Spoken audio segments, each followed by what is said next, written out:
Vamos chamar a Yuripita, nossa analista de internacional, nossa professora Fernanda Manhota, vem para cá. Bom, Manhota, expectativa, claro, você sabe que, eu sei que você sabe que você conversa com os diplomatas, etc. Eles estão pedindo, calma, gente, vamos calibrar as expectativas. Mas o fato é, como abriu-se esse canal, as expectativas dos empresários, as expectativas políticas estão lá em cima, né? É verdade, Débora. E eu, como boa aspirante, né, aquela que é uma entusiasta do mundo jornalístico, estou aqui fazendo as minhas tentativas de approach para ver se eu descubro alguma coisa nesse meio tempo também. Então, é como diz o Yuri, né, um olho no peixe, o outro no gato. A gente está aqui nesse momento também tentando obter alguma informação adicional. Por hora, né, o que está bem claro é o que, enfim, a gente já vinha especulando nos últimos dias.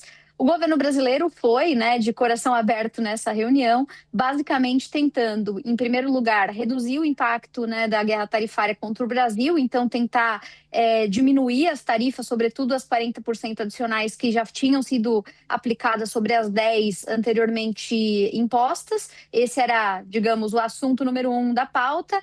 E o assunto número 2 era falar se desse, se houvesse condições, se as sensibilidades permitissem, das sanções impostas contra autoridades brasileiras. A ideia era, então, defender essas duas pautas principais. Existia uma expectativa, viu, Débora, do lado brasileiro, de que talvez a Venezuela, até pelas circunstâncias conjunturais, entrasse nesse pacote. Então, o Brasil foi em busca de resolver questões, digamos aí, sensíveis para o nosso lado.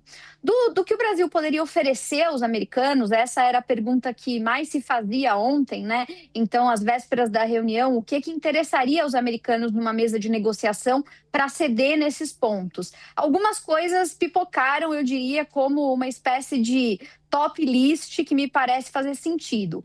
Em primeiro lugar, eu diria que provavelmente o Brasil teria como oferecer aos americanos algum nível de compromisso em relação à regulação de Big Techs. Big Techs é o assunto da vez, então os americanos certamente estabeleceriam alguma demanda nesse sentido. O governo brasileiro foi para essa reunião preparado para dar satisfação, inclusive munido de todos os projetos de lei que estão tramitando no Congresso Nacional para falar sobre como o governo brasileiro também acompanha essa questão. Então, esse é um ponto que certamente passou pela pauta. Um segundo ponto que deve ter passado pela pauta também com muita força é a história dos minerais críticos e terras raras. O Brasil é um dos países com maiores reservas e com capacidade, né, de beneficiamento desses materiais, que são o coração de qualquer tipo de evolução tecnológica, eventualmente relacionada, né, à indústria de inovação, de tecnologia. E isso hoje, no contexto da disputa Estados Unidos-China, abre para o Brasil um espaço de barganha muito interessante. Então, o governo brasileiro também tinha numa pastinha embaixo do braço coisas a oferecer nessa seara.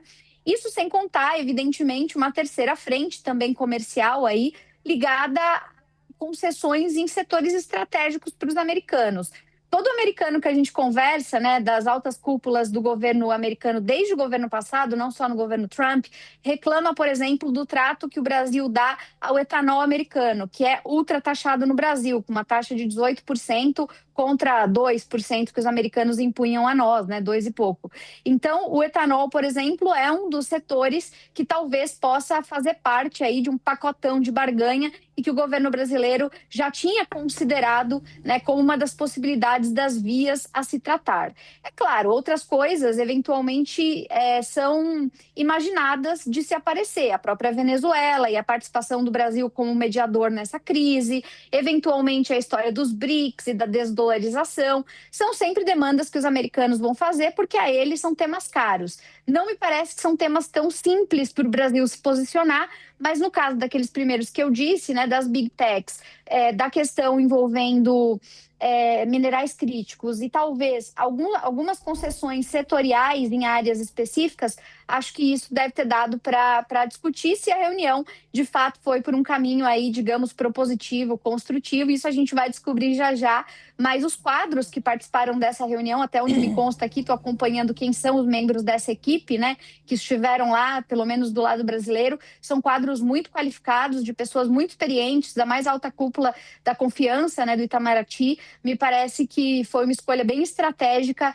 na tentativa de realmente fazer disso uma reunião de trabalho com dividendos, com frutos a se colher, né? A ver o que vai falar o nosso ministro daqui a pouquinho. É isso, previsto para daqui a 51 minutos, são 5 horas e 9 minutos aqui no Brasil, quando for 5 horas da tarde em Washington, 6 horas aqui no horário de Brasília, deve fazer este pronunciamento o chanceler brasileiro Mauro Vieira. Fernanda Manhota, muito obrigado pelas suas análises aqui, a gente volta a conversar amanhã.